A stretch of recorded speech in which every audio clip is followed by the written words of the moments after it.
Go. There. Go. You're on. Well, good afternoon, everybody, and welcome to this event.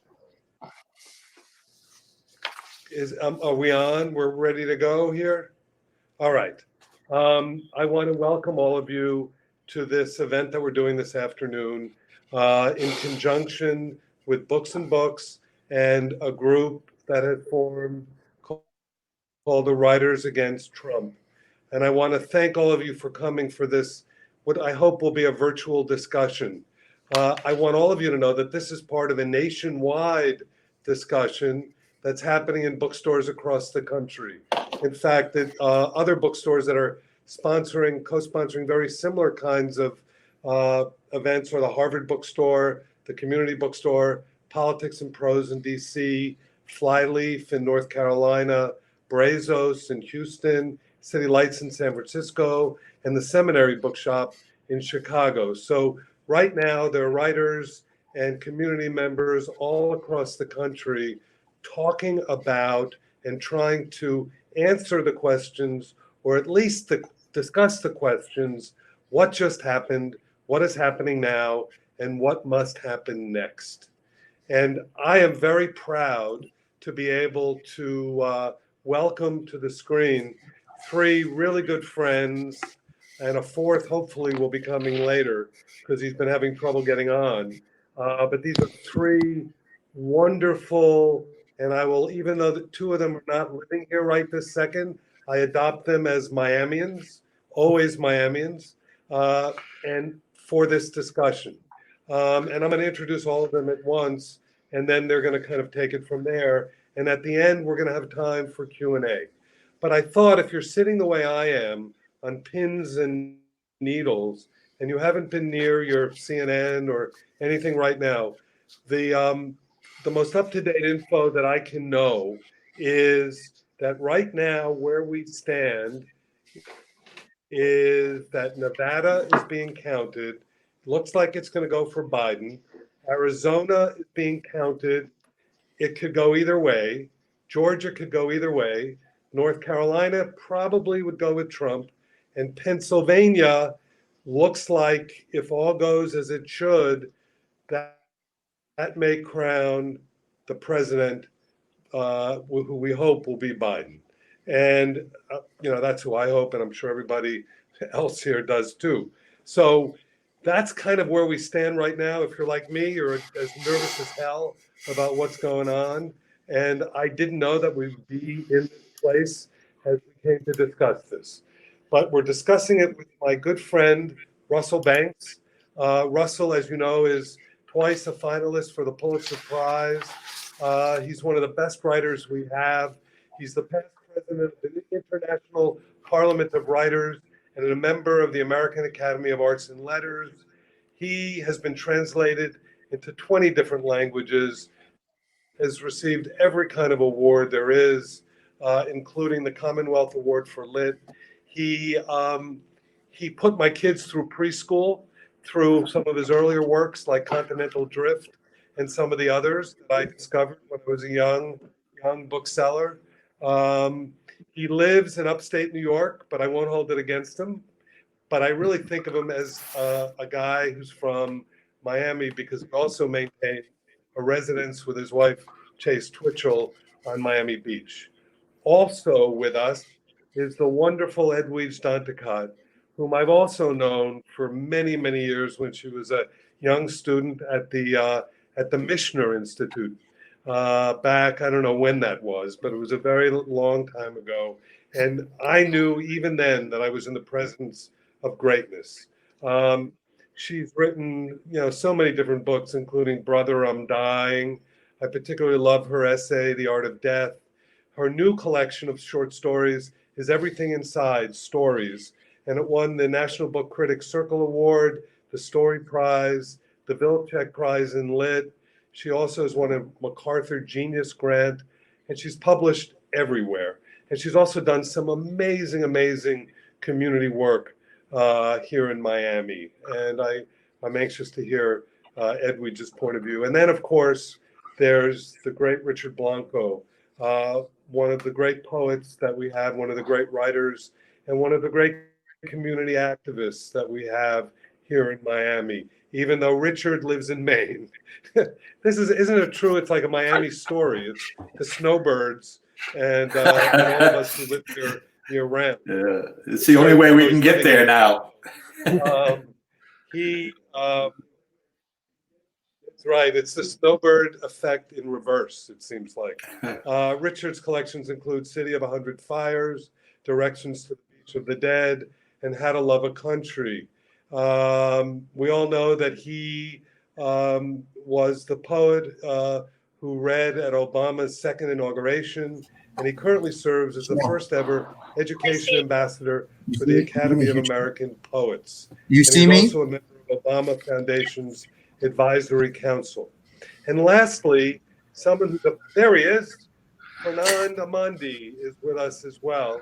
And Fernand is the managing partner of Bendixson and Amandi, the nation's leading multilingual and multi-ethnic opinion research and strategic communications consulting firm. You can see him on MSNBC. He teaches at the University of Miami, and he also hosts a great podcast that you must listen to called Strange Days Podcast. So I've approached each one of these guys and have asked them to give us their sense of, in response to those questions. So I'm going to start with Russell. Russell, you're on. All right. I have a little feedback here, but I hope the sound is coming through for the rest of you. Okay. Mitchell, thank you for having me on this program and for putting it together. And hello, my friends. It's wonderful to be with you, even in this virtual way. Mitchell, I want to take your three questions. What just happened? What is happening now? And what must happen next? In a more or less literal and straightforward way to begin the discussion, if that's okay. Let's take the first one. What just happened? You know, it hasn't really happened yet.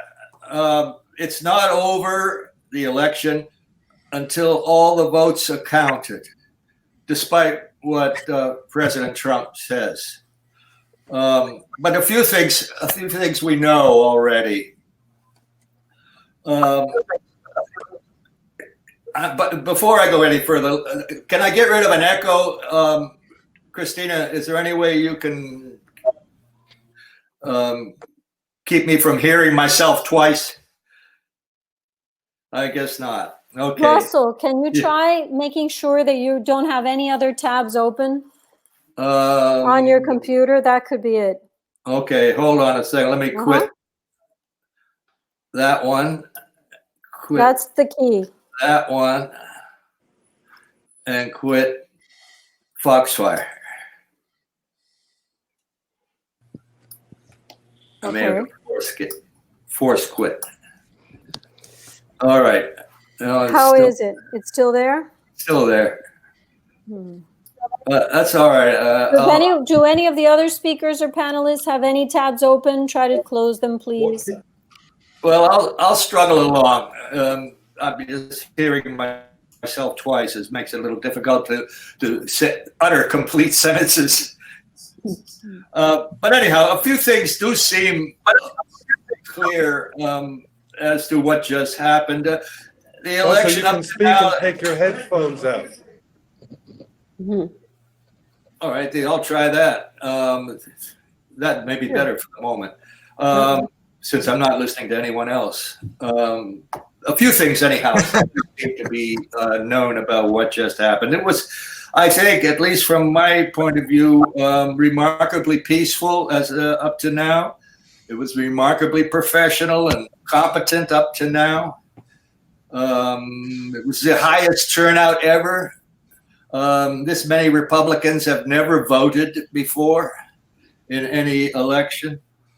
The mail-in and early voting were major factors for the first time. But I want to point to a piece I read this morning in the New York Times by Charles Blow, because he made some observations there that I wasn't totally aware of, and that tells me a little more about what just happened. He noted that nearly 3 out of every 5 white voters in America voted for Trump. That's, to me, an amazing figure. He noted that this year, Black women's votes doubled from 2016, from 8% to 8%, from 4% to 8% of Trump supporters.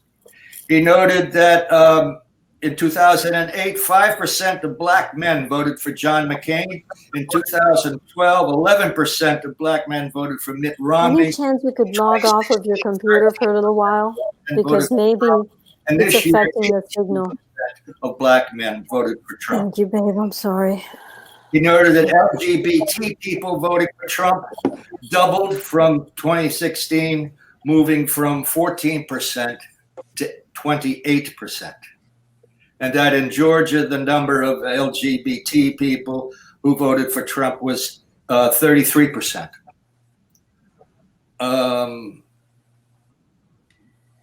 Trump, we know, received almost half of the votes cast, almost 50% of the votes cast, which is way, way more than what we have been calling his base.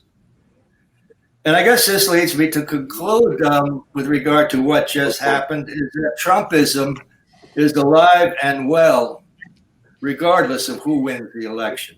You might close your. As to what is happening now, I think we have a gathering storm with protests on both sides about to erupt. The Stop the Count, beginning with the Stop the Count protests versus the Count Every Vote protest.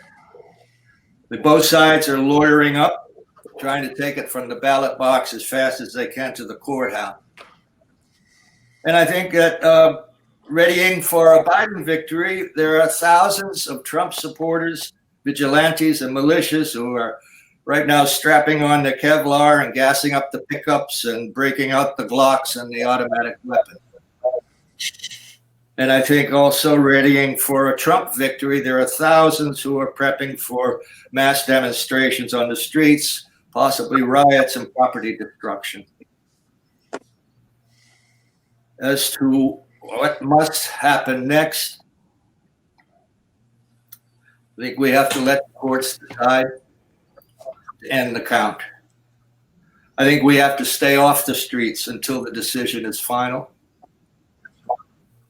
If Trump is the eventual winner, then I think we have to conduct mass demonstrations against his policies, but not against his victory. If Biden wins, I think we've got to start listening to those who voted for Trump and find out why.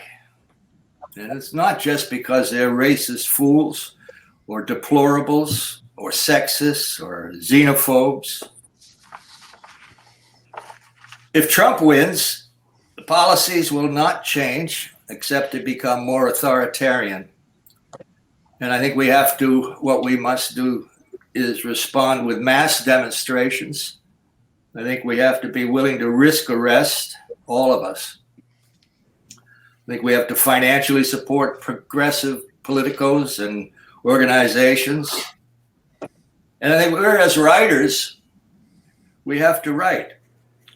But we have to find ways to reach Trump's supporters, that 50% of the people who voted for Trump. If Biden wins, I think he has to find ways, as we all do, but he most particularly, to unify and not further divide the country. I think he has to travel to states where he lost and listen to the people who voted for Trump and who organized for him, who worked for Trump. I think he has to appoint a few Republicans to his cabinet. I think he has to convene reconciliation sessions at the White House, even including Mitch McConnell. And again, what do we writers have to do? I think we have to write. And we've got to find ways in our writing to humanize Trump's supporters. So that's sort of my address to those three questions. And I'll toss it over to you guys from here.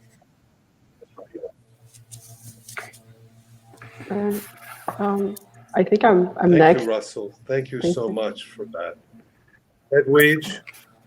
Well, yes, thank you. Yes. So what just happened? I think we realized, as Russell said, and in reference to that really powerful article by Charles Bow, that Trump's numbers grew, and that there are more avowed now people who are committed to Trump. I also have seen that even in Little Haiti around here, these very not necessarily by people who live in the neighborhood, but these very visual manifestations of Trumpisms that I think people who are participating in them know are intimidating. For example, the day of the vote, even though at my local library there was no voting happening, but it's an early voting place, there was someone there with a pickup truck with a lot of flags, and that is their right, but they know what that means, that symbolism means. I think that's a new level to the Trump era, that whole symbolism of all these people en masse with the flags who are like trying to run the buses off the road. That kind of Trumpism is more out on the open. And I think, however this turns out, the next 4 years will be saturated with that. Trumpism is certainly not going away. And so much so that, where we live, I feel like these politicians are molding themselves in the image of Trump. You had the other day Marco Rubio, who was in front of a group of Trump supporters making jokes about that bus being run off the road. And it's almost as if he's realized, oh, this works now, let me try it, right? And so I think what we've also learned and what has happened, that new coalitions are forming, both on the Democratic side and also on the Trump side, with the numbers that Russell mentioned, even though some have said that the numbers might be higher than reported because so many Democrats voted by mail. But there seems to be new coalitions, and I think we're also learning from this to stop making monoliths of groups of people, right? Like I, for example, have to accept that there are Haitians for Trump, even though he called our country a shithole, even though he's been trying to terminate TPS since he got into power. There are Haitians who support Trump, and they have their reasons for doing it. So I think we can't make those assumptions anymore that everybody from a certain group is going to vote a certain way. I think that's done probably most broadly with sort of the Latino group, and where people are under, or the Black voters, or the African American vote. I think I hope what's just happened is that we learned sort of the multiplicity of groups, like within groups, or the multiplicity of thought within different groups. What's happening now, I think, COVID is still happening. People are still out of work. There's a lot of pain in the communities. And I think there are people who, I've spoken to people, who said, my life is not going to change no matter what happens there. Like, there are people who feel that their sense that they're not cared about on either side. And I think what should happen next falls into that category, because there's the risk that if Biden wins, people will be complacent now. It's been such a, people are so traumatized, that some people personally from the past 4 years, that suddenly they might, they're like, I think there might kind of complacency might fall into there. That's very important to avoid. I know a lot of people who are activists or in the movements, for them it's always the long haul, right? It's not just one election, it's not just one moment, it's the whole long haul. And and they always think about the day-to-day lives of people. And so we don't stop at elections. You know, people have to stay engaged and stay involved no matter what happens. For people who are affected day to day by these issues, for whom they're not really theoretical issues, you know, issues like certainly what's happening with COVID and healthcare, which definitely is on the line soon, immigration issues like TPS, temporary protected status, and environmental issues. All of these things will still need to engagement, you know, whether it's Joe Biden or whether Donald Trump remains.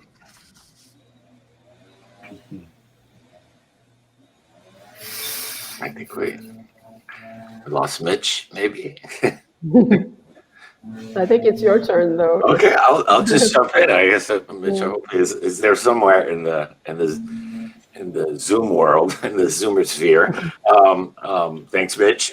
Thanks to my fellow panelists. I guess it's wonderful being in your company.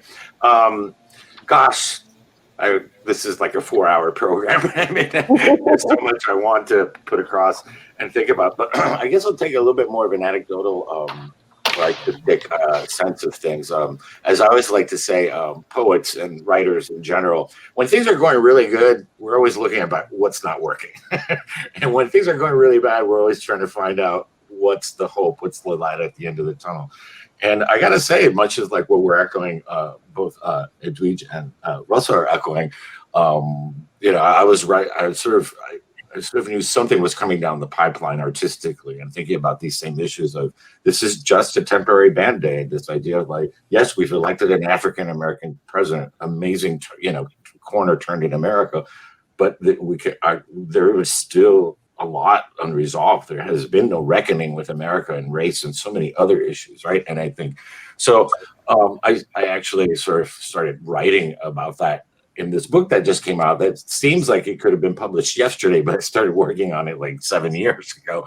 But I just want to acknowledge that, you know, that the we call Trumpism or something that in a way was always there. It just needed permission to come up, because when we look at the long history of this country, I mean, this is a country, we have all these great ideals of, give us your free, I mean, you're tired, your huddled masses, the whole, you know, and they are great ideals. But when we really look at the deep history of our nation, of imperialism, of slavery that we're still have not had a reckoning with, it's not gone away. It's just sort of seething there. And what I think has happened is that it found a spokesperson for that. It found someone who can rouse those ill feelings, or those feelings, right or wrong, but they're feelings, and give them permission and sort of like turn them on. I compare it, Edwidge, to like sort of, our Caribbean history, Latin American history of who you go for who is most discontent. And that also is across the board. And I love what we're having that conversation too. I think what we're realizing, there's classism in America, something we don't talk about. I mean, class depends a lot on where you position yourself in relation to these issues. And that happens in Latino communities, right? I'll speak for my own Cuban brethren, the Cubans that are more established certainly have another perspective than the Cubans that just arrive in the country. So I think that's part of the mix of what's not been looked by what's happened, meaning what's not been looked at. But yeah, I think what's happened is that we've just had so Trump turned on the hose, but the water was already there. And so in a way, I'm not glad, but I'm in awe, maybe, or something that at least we're starting to have a reckoning with these issues in ways that aren't just like we said, well, we elect a Democrat, everything's fine, everything goes away, and put blinders on. So that's one thing I want to say. That idea that this is something that's worth. One more a little anecdote. As part of the working on the Obama Foundation, we had a meeting a few days right after the 2016 election, and I may be misquoting this, but I think David Axelrod walked in and said they had done some numbers, and 27% of people that voted for Obama voted for Trump. So to add that into this complex statistics that we're just sort of looking at very myopically, but when you really break out those numbers that you said, Russell, are like alarmingly interesting, if not anything else, just to see where that falls apart, where all that lies. Where we are now, I guess we are at in some ways a point in reckoning in America that we've never been before, at least not in my lifetime. And again, like I said, I think in that way, I'm glad we're having this very conversation. I think there's conversations being had in America that have just not been had. I guess where we're going, I just got to echo what both of you have said. This can't be just like Biden wins. Everything's great again. We can't let this one go. This reckoning, this conversation needs to continue to happen. And looking at the complexities and intricacies of these, we live in a very complicated country and in a very complicated world demographically. We can't just say Latino anymore. We just can't say LGBT anymore. We just can't say this is as wide as it is deep. But the most important takeaway for me is about humanizing. I think politics have completely objectified and dehumanized us, all of us, and in a way has gotten permeated into the very act of even what car you drive today says who you are. If you drive a Subaru, you may be a Trumper, but no, if you drive a Subaru, we assume that, if you drive a red pickup truck, you're a Trumper, right? So I think we got to stop looking at the world in these red and blue colors and look at the purple in between. And if time allows me, I would like to. And as I always say, my poems are smarter than I am. I would like to end in a poem, if that's fine, Mitchell. Do we have time? That speaks to this very issue. It's inspired by the Declaration. Perfect. It's inspired by the Declaration of Independence, but turning it on the head and calling it the Declaration of Interdependence, which is, I think, where we need to move forward. Also, it's inspired by the greeting of the Zulu people that say, instead of good morning, I look someone in the eye and say, I see you. And that's where the poem ends. And I think we've stopped seeing each other. We're statistics, we're banners, we're colors on a map. We can discount entire regions of the country just because they're red on a map, not knowing that there's real people that live there. And so this speaks to that, to stop stereotyping ourselves and I think that's what the challenge of the Biden presidency, knock on wood, has to do, is not forget this and not just a process of humanizing America again and having conversations and stop stereotyping each other. Declaration of Interdependence, and it borrows obviously excerpts from the Declaration of Independence. Such has been the patient sufferance, where a mother's bread, instant potatoes, milk at a checkout line, where her 3 children pleading for bubblegum and their father, where the 3 minutes she steals his page through a tabloid, needing to believe even stars' lives are as joyful or as bruised. Our repeated petitions have been answered by repeated injury.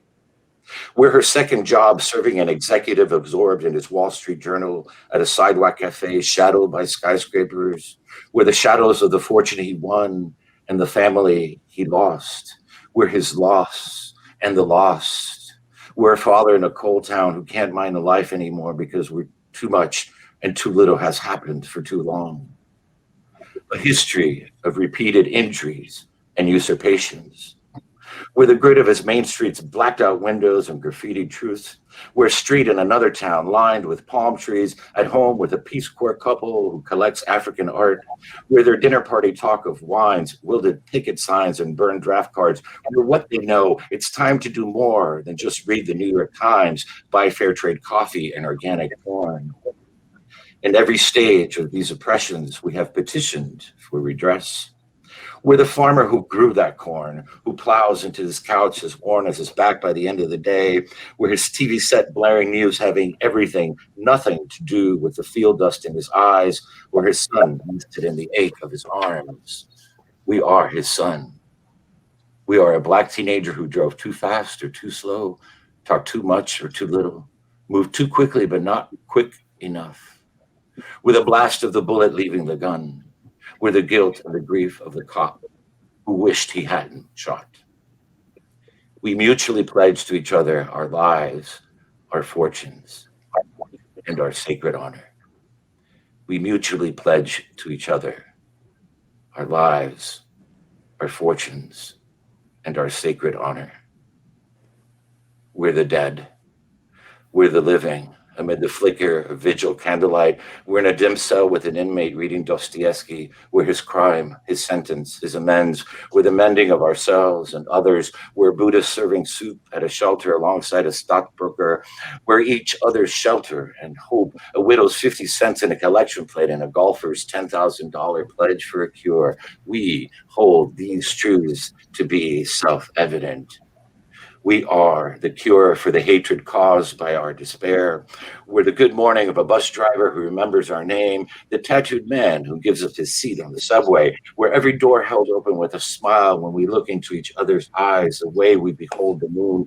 We are the moon. We are the promise of one people, one breath, declaring to one another, I see you. I need you. I am you.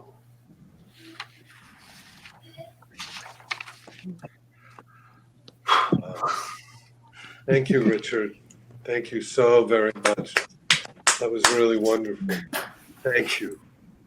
Let's all take a deep breath. You know, so that's so good. I see you. Yes. And yeah, Fernand. Thank you, Mitchell.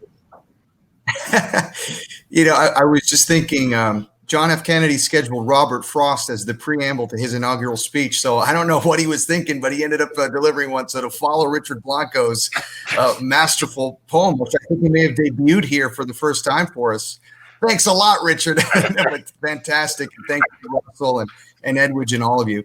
I think a lot, maybe not with the prose and the beautiful artistry that Edwidge and Russell and, of course, Richard just talked about. But in answering the question, what just happened? Let me paraphrase in this conversation about writers against Trump, two writers that are great inspirations to me. One is Churchill, the other Morrison. No, this is not the end. It's not even the beginning of the end, but it is perhaps the end of the beginning. Is it the end of Trumpism or the beginning of the new American Republic? Well, we will find that out, perhaps in a matter of even moments. Perhaps by the time this conversation ends, we will know definitively.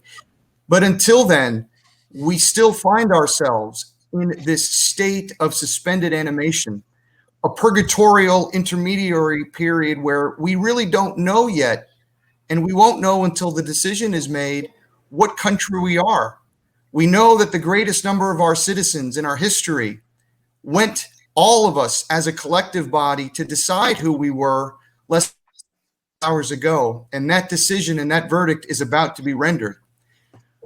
But whatever the verdict is that is rendered, I think more important than anything else, in asking ourselves the questions, what happened? What happens now? And what happens next? At the center of that is the idea that it is a time for deciding. We have to decide as citizens, as friends, as sons and daughters and mothers and fathers and brothers and sisters, if we do want to choose the path of reconciliation. Because it's easy to say those words. It's easy to say we need to unify, we need to come together again and reconcile. But when much of that reconciliation has to do with people that were proponents of what I believe, and I think many of us watching believe is evil, and the dark side of the American dream, the dark side of the spirit of this wonderful country, is that really a call for reconciliation? Or is it a call for reckoning? Is it a call for renewal or reinvention? And I think that those are the decisions we all need to figure out in this time for deciding. Because I think on the ballot was not just two men and two ideas and two parties, It was the concept of good faith and bad faith. 67 million of our fellow citizens and counting, I think, this time voted conscientiously for bad faith. They voted for lies and truth and disinformation and the destruction of everything we believed that the founders had set up. Luckily, as of this conversation, more than 72 million, which is about a spread of 4 million plus, chose what I think is decency and honesty and integrity. So again, as we look at these results, as we think about what is to come, it is the great unknown. We don't know. The future is not promised. Destiny is to be created. And in a matter of minutes, hours, or days or weeks, what is exhilarating and disturbing about what is before us is we all must decide. And I don't think one of the decisions we can continue to do is to avoid and to ignore, or else the decay and the rot that we have seen bubble to the surface of our common American experience in this year of our Lord 2020 will only further spread, which is, I think, unfortunately, the goals of what others may want. But with that said, I think that the great benefit of this conversation is to engage and hopefully take advantage of the time for others to pepper us with questions. I could go into chapter and verse about numbers and about what's still to come and what the numbers tell us. But I wanted to at least speak to you, not so much as a political strategist or political pollster, but as an American citizen who is the son of exiles, the son of people who left their country because they wanted to raise their children and grandchildren in this one because of the freedoms, the values, and the democracy that this American nation represents. Great. Shall we talk amongst ourselves? Yes, Mitchell is trying to reconnect now, but go Okay. ahead and you should start a conversation amongst yourselves. And we have some questions from the audience too.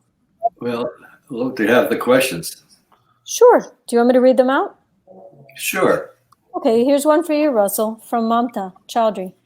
Russell, I appreciate your ideas about reaching out across the aisle, but how do you work with people who negotiate in bad faith? Obama tried that. It seems like the divide is not so much of race, gender, age, as of where we get our information. So how do we work from the same reality if one half of the country doesn't trust facts? Well, I can't say that's true, that one half the country doesn't trust facts. A large portion of those people don't trust facts, perhaps, those people meaning those who voted for Trump. But I certainly don't believe that's true for 69 million people out there. They have other reasons for supporting Trump, and we have to find out what they are. Reconciliation or reaching across the aisle, as you put it, I think is possible. If it's possible in South Africa, it's possible here. But there has to be a hand extended from the position of power. And Biden, we presume, will be in a position of power. And with a Democratic Congress, and unfortunately, but perhaps it'll turn out not to be so unfortunate, a Republican Senate, he can reach across the aisle. He can reach out a hand, not across the aisle, just extend a hand, and more importantly, perhaps extend an ear. Listen, I mean, these guys in the Senate and in the House who have been such a blockade against any progressive movements on the part of governance over the last, the two Obama administrations and now this one. They know their people, the people at home, and they have reasons for voting and standing the way they do that aren't just simply that they believe in lies. It's much more complex. I mean, as I think everybody was saying here in this group, that these locking 69 million people together as those who believe in lies is not seeing very clearly who they are. And then we have to start there. I see you, as Richard's poem says. We have to see each other, and we have to see those that we've been, blind to. I think going along the line of Mamta's question, I'm wondering though, because I feel as though the last election cycle, a lot of energy was put in trying to, quote unquote, understand the Trump voter. And in a way, I think, as Fernand just said, that person just reaffirmed their choice. And then that notion of trying to, I'm not saying not to reach out, but trying to interpret them might be condescending to them, no? Like to say, like they have a reason they made it. And it assumes also that won't be able to carry them over some line. So I think I agree, I think, with the notion of, because some people were dealing with this inside families, right? Within, like, there are people who are married, who are dealing with their marriage. There are people who are dealing with friendships. So there is, I mean, as writers, we know the nuance of it. But I think it's probably, I'm thinking that it's now, however it's dealt with, it's just as a reality that this is just what it is.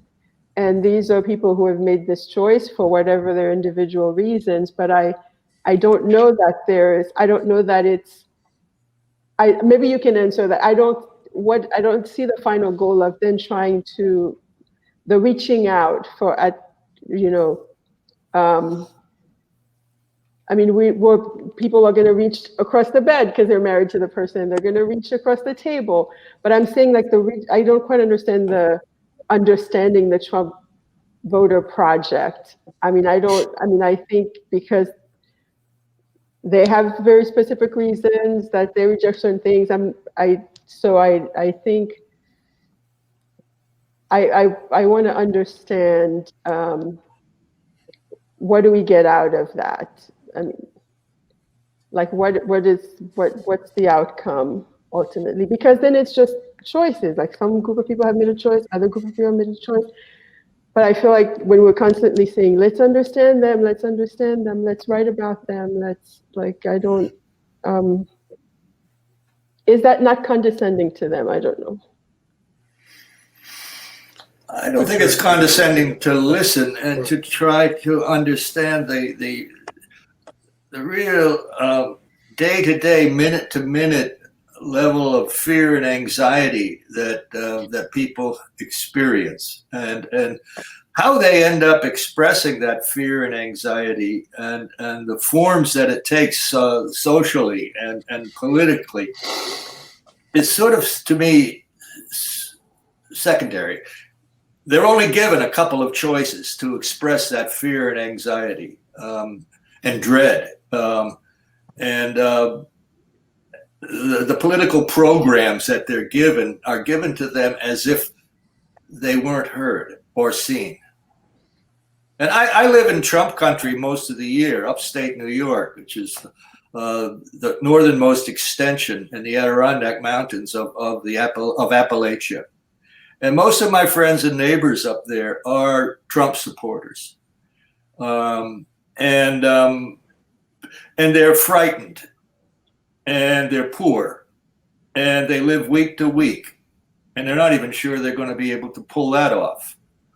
And then they're told, they're given only a couple of alternative ways of expressing those fears and anxieties and dreads. And I think that's because neither side is listening to them and imagining what it's like for them to live day to day, moment to moment. And that's where I think where we need to start. And from there on out, build programs, build policies, build a governance, and even a party if necessary. I follow Bernie Sanders' campaign pretty closely and have been and continue to be a supporter of his. And I think that's how he has thought and operated since the day I first met him in 1985, and he was mayor of Burlington, Vermont. he starts with the day-to-day life of human beings. The numbers of human beings who are poor and who are suffering greatly exceed the number of those who don't and aren't. And so he paid attention to them and built programs out from there and articulated those programs in terms of the day-to-day suffering of the people that surround him. That's all I think I'm trying to point to as a necessity. And it's something I have not seen politicians in either party do in my lifetime. Yes, I'm the oldest person on this panel, and I've been around here now. No, you're right. I was counting up the other day. I think 22 elections. I've just never heard it versed as, like, I've always wanted to understand it as a project, right? Because people always, it's often given as a command, go and interpret the, so I'm really glad for your elaboration. Well, I would like to add a little something if you can hear me. I know I've been on and off camera, but one of the things I wanted to bring up, and as I'm hearing you talk about this, I think about what we just went through in Miami-Dade County. And there is a metaphor a little bit for what you guys are talking about. And that is that although it was an extremely divisive, and if you look at it simply from the presidential and the congressional Southern County congressional races, it seemed like a disaster. But we just elected probably the most progressive mayor that we've ever had in Miami-Dade County, Daniela Cava Levine. Now, what Daniela has done her whole career is pretty much what Russell was talking about. I think what it is where you bring people together is not just through rhetoric. It's the rhetoric that divides people. Where you bring them together is by understanding that there's a shared and common economic interest. There are too many people who vote against their own interest because they are being dominated by a rhetoric that is aimed at them specifically. In the case in the southern part of Miami, it was comunista and socialista and all of that. Mm-hmm. But these were working class people who were dominated by that. But if you can do as Daniela has done over a 30-year career, really get in there into the communities and work hard to try to get things done, to have people understand that there is a commonality of interests. I think that's what's really important, is to really do the work, not just, and Edwidge, not just take the tour of the United States, meet people from the other side and write a book about it. It's really getting in there, doing the work, and bringing people together that way. That might be a way forward, because we have to get through the superstition somehow. We have to get through that venal rhetoric that's out there. When I heard a statistic that scared the hell out of me, that half of Trump's supporters actually believe that QAnon is a real thing, it tells me that somebody else is dominating the rhetoric. And somehow those of us who deal with language have to take a hold of the rhetoric somehow.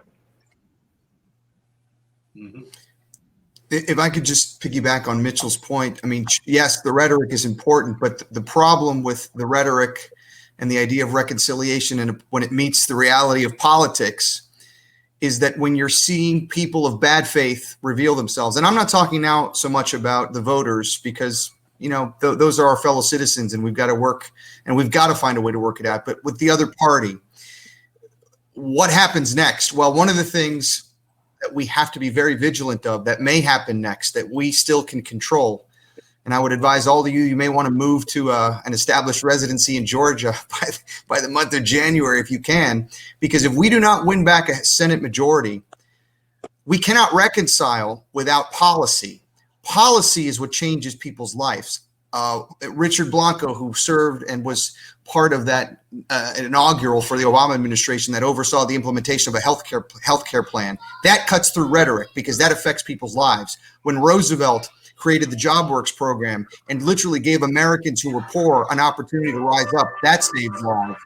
When President Kennedy offered the choice of joining the Peace Corps and introduced that program, that changed lives.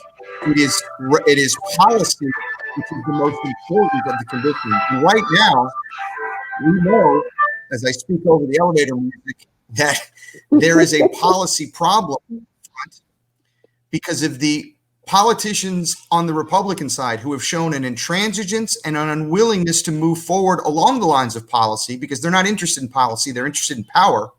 It is difficult to change the lives of Americans through the system of national organization which we have, which is politics and government. And without that, I don't think there should be any attempt at reconciliation. There should be an attempt to drive through a political agenda that is designed to help the American people first and foremost. Thanks. Let me get to a couple of questions here since we're. Go ahead, Richard. I'm sorry, I don't mean. Just real quickly, going off Fernand, something that we don't have to discuss at length, but I've always wondered, and I forgot who said that you can't solve the problem with the same paradigm that created it in the first place.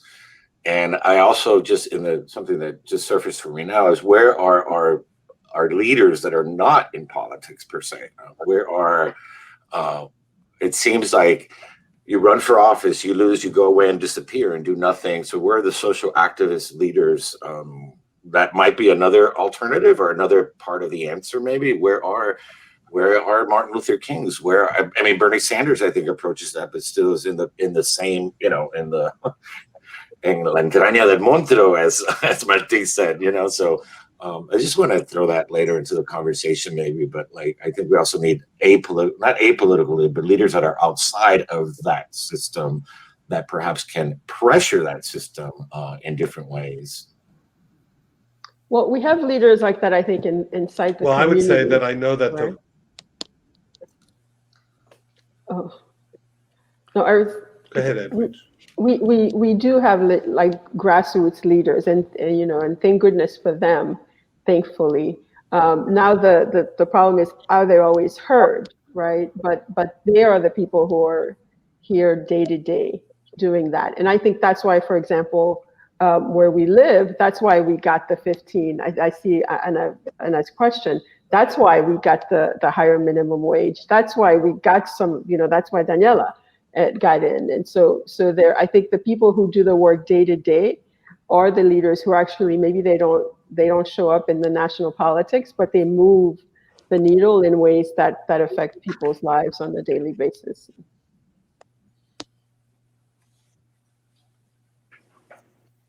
Here's a couple of questions real quick. This is from Anna, who says, I know many Trump voters who are single issue voters. They hate the way he behaves, but want to overturn Roe v. Wade, protect gun rights, keep government out of their lives, etc. Can that ever be reconciled if the other side doesn't agree with any of that? That's an existential question there. What do you think? I'm happy to kind of take a quick stab at it because I would love to hear the panel's take as well. But look, unfortunately, I think the answer is no.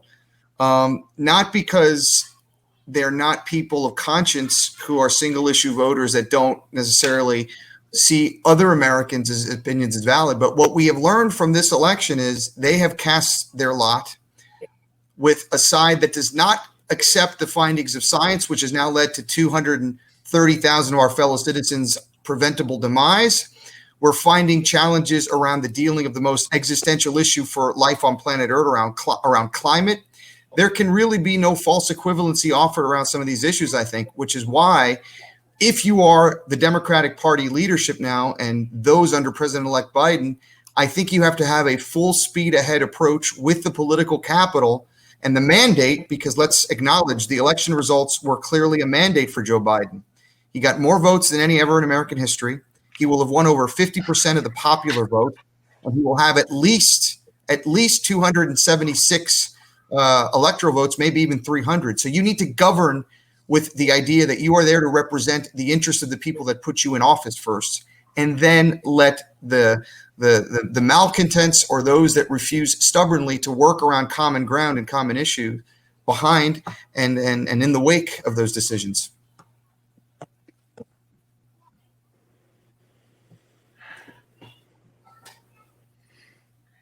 I don't know. I'm Richard, here's a thank. reluctant to pick up that, but obviously I feel it differently than you're arguing that we've got to find more than simply two ways of answering the question. Well, on all those individual issues, whether it's abortion or gun rights or the environment or COVID. There have to be more than just simply two ways of answering. There have to be 3 or 5, and find the one where the most of us can agree on, and none of us are wholly satisfied.